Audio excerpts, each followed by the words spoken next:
session, how to raise your teaching standards. And we will be interviewing the person with very high standards. So you will have lots of tips that you can get from this man. Okay, Dookie. So the last part is how to raise your teaching standards. My intro said you are going to be getting lots of tips from this man with a very high standards. Oh, God. Not too many. Not too many, but many are saying that your standards are difficult to reach. But when they reach them, they would say, "Okay, now I can say that I can be a good teacher. I can still be a better teacher." I mean, so what are your tips to raise teaching standards, and why is it important? For me, really good question. I have 3 tips that I'm going to share, and I think that all of them kind of lead to reaching the goal that students can work independently. You know, sometimes in my experience, I find that teachers get stuck in their head and they get stuck on the teaching, when really they need to be focusing more on what can the students do, because it's not about the teacher, it's about the students.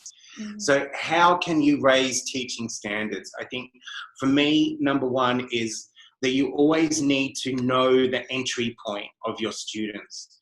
And, you know, we can talk about assessment and all of that stuff, but any good teacher already knows about that. It's one thing to know where your students are at, but it's another thing to actually pitch the learning to where they're at, you know. And that word I use all the time, pitch, because it's so important. You need to pitch at the entry point, but not stay there. So that's my number 1 tip. You've got to pitch where the students are at, but keep pushing them always. Because if that the point is the same in a week's time, well, then there's something wrong with the planning, or there's something wrong with the delivery of the teacher. So pitch at the entry point and always push the students to move on, because it's about progress. Mm-hmm. Every student's going to have different progress. And for a teacher, sometimes that pitching may be quite tricky, because how do you know where to pitch when these students are at that point and these students are at another point? My kind of rule in my mind is to find a happy medium.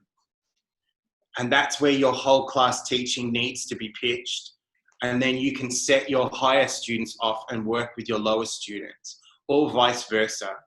It's really tricky sometimes, but it's an ongoing challenge. And it's always going to be there with any group of students. So that's number 1. For me, number 2 is model. You've got to model how to do things, but also what you expect. And this is something, again, in my experience, I find that some teachers take for granted. They will set tasks, but they won't show the students what they expect from them. Mm-hmm. And then this can lead to frustration from the teacher and also from the student.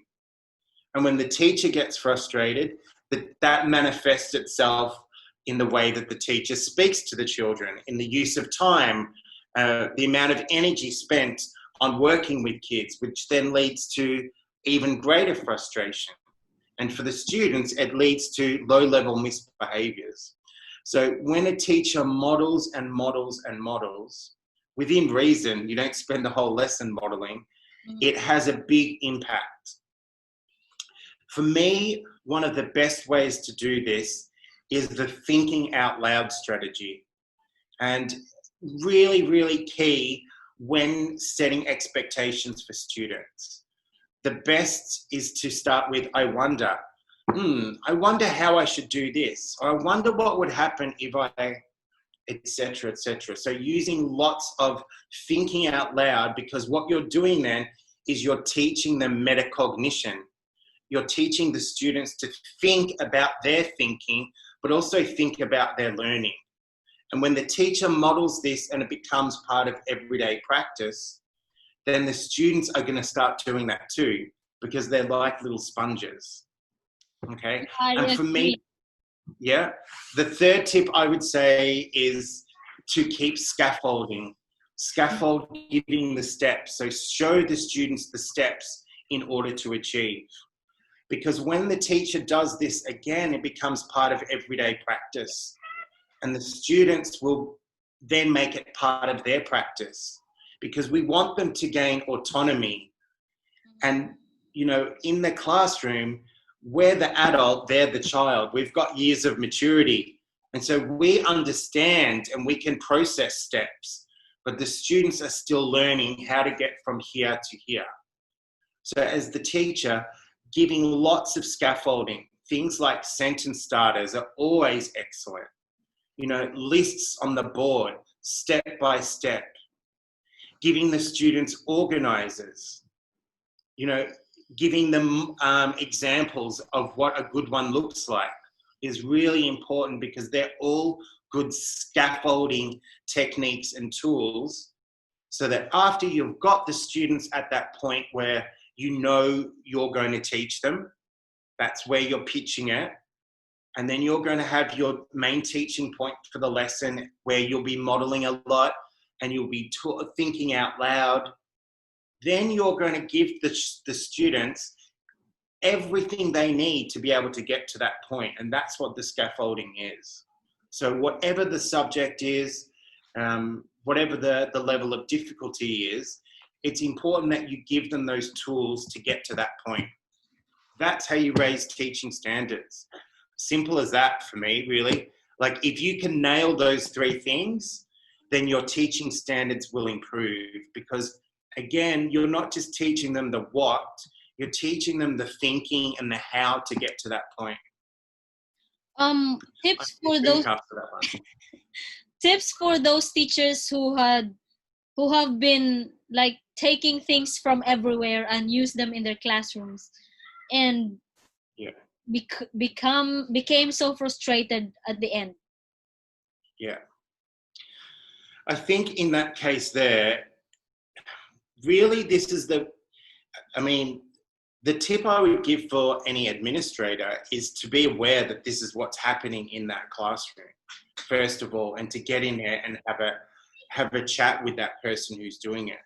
For teachers who are pulling too many things, again, it's all about scaling back, because, you know, I've been in classrooms too where it can be the most amazing and stimulating classroom environment with posters and charts and this and this and this and this and this, but that becomes overstimulating. Mm-hmm. And while the students may be hooked into the lesson at the beginning, things start falling because there's only so much stimulation that a child can have before they lose interest and switch off. So my tip would be for a teacher who feels like their lesson always begins well and then takes a nosedive is to scale back, because something's going wrong with how you're engaging the students. Maybe you overplan, maybe you're putting in too many things, maybe you're not giving enough time for things, maybe you're giving too much time for things, which is at the opposite end. So a tip could be give a student a stopwatch and break up your lesson and tell the student to raise their hand or something like that when you get to 2 minutes or 3 minutes. You know, all of these little things here to help you stay on track. Because if you're trying to draw too much and use too much, it can be overstimulating and bring the lesson down. And that happens a lot. And it's really frustrating for teachers, because they walk into that classroom thinking, I've got the most amazing resources, or I've spent hours on this lesson plan. And, you know, you can have the best laid plans in the world, but you're not going to know how that lesson turns out until you've got the students and you've started the lesson. Okay, since you have mentioned about lesson observation. Sure. for those teachers who are always nervous having people inside their classroom to observe them during their lessons? Sure. I Look, one of the... Sorry? I promise this is the last question. No problem. No problem. Look, again, I'll go back to the example that we talked about before, preparing for an interview. It's about rehearsing, right? Or practicing, but not practicing that lesson.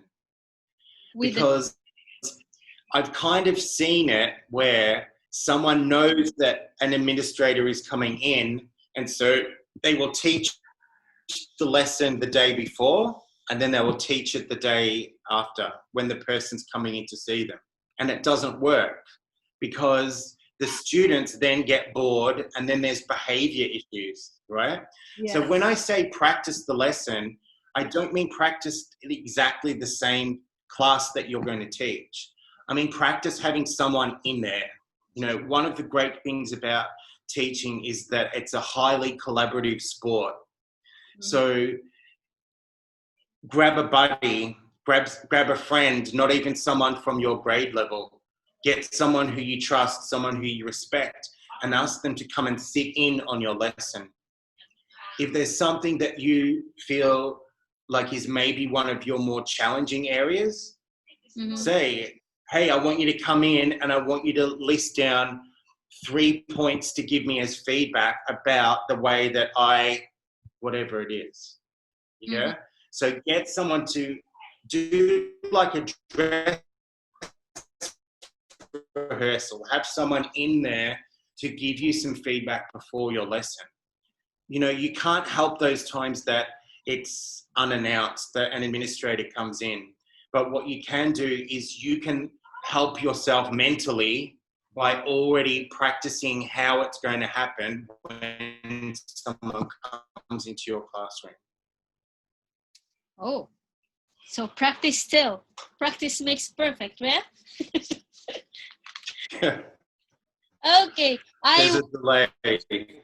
I would like to thank you, Mr. Matt, for this time, for gracing my YouTube channel. It would be, I hope it would be a hit.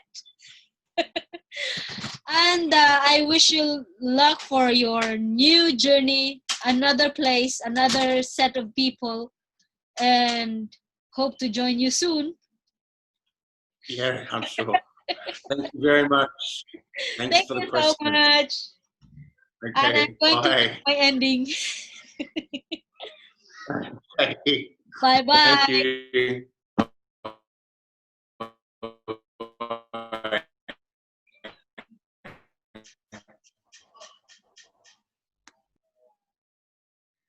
Okay, that's it, guys. And we are done with our 3 parts of our interview with the principal.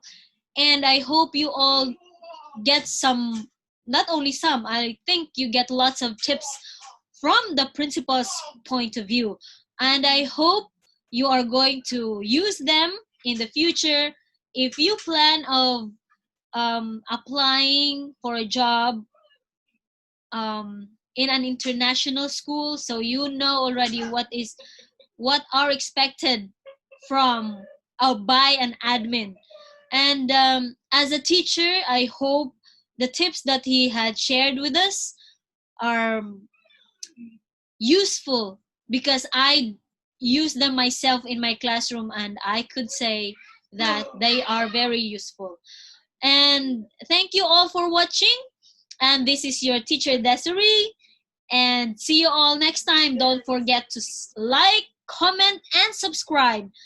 And hit that notification bell so you will be notified every time I have a post. See you all next time. Bye-bye.